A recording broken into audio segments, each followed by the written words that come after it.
Manoj Hazarika, Handloom and Textile, Lakhimpur Inspector, Handloom and Textile Department of বিভিন্ন ধৰণৰ training হৈ থাকে হ্যান্ডলুমৰ ওপৰত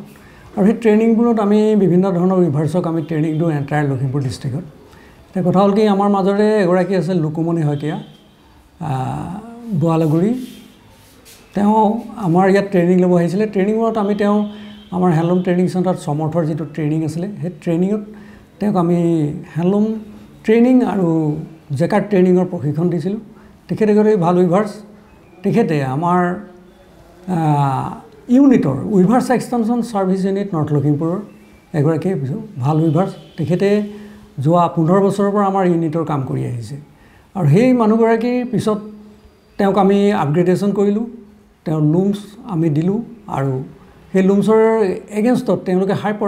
কোৱালিটি কাপোৰ প্ৰডাকশন কৰিবৰ কাৰণে তেওঁ আগবাঢ়িলে বৰ্তমান তেওঁৰ অৱস্থা খুব ভাল আৰু ইয়াৰ অৱস্থা এই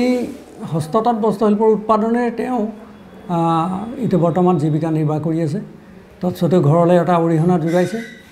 ইয়াৰ পিছতে আমাৰ মাজত আহি ওলাইছিল সেই সিস্কো কোম্পানীৰ এজন বিষয়ববীয়া তেওঁৰ নাম আছিল নীলমণি তেখেতে আমাক বিভিন্ন ধৰণৰ উইভাৰ্স মানে বিচাৰিছিল আমি এই উইভাৰ্সবোৰ আমি লখিমপুৰ ডিস্ট্ৰিক্টৰ বিভিন্ন জায়গাত আমি উইভাৰ্সকলক উইভাৰ্স মানে তেখেতসকলক দিছিলো সেই উইভাৰ্সৰ জৰিয়তে বৰ্তমান তেখেতসকলে সিস্কো কোম্পানীৰ পৰা যিবোৰ ডিজাইনৰ প্ৰডাকশন বা হাই কোৱালিটি কাপোৰৰ প্ৰডাকশন আৰু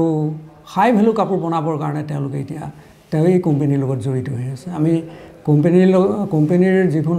সদস্য আৰু যিবোৰ মেম্বাৰ তেওঁলোকক আমি খুব ভাল পাইছো আৰু তেওঁলোকৰ যিটো উৎসাহ তেওঁলোকে উইভাৰ্সৰ লগত গ্ৰাছৰুট লেভেলত যিটো কাম কৰিবলৈ তেওঁলোকে আগবাঢ়িছে এই গ্ৰাছৰুট লেভেলৰ কাম তেওঁলোকে বৰ ধুনীয়াকৈ কৰিছে আমি তেওঁলোকক সদায় এই কামৰ শলাগ লৈছো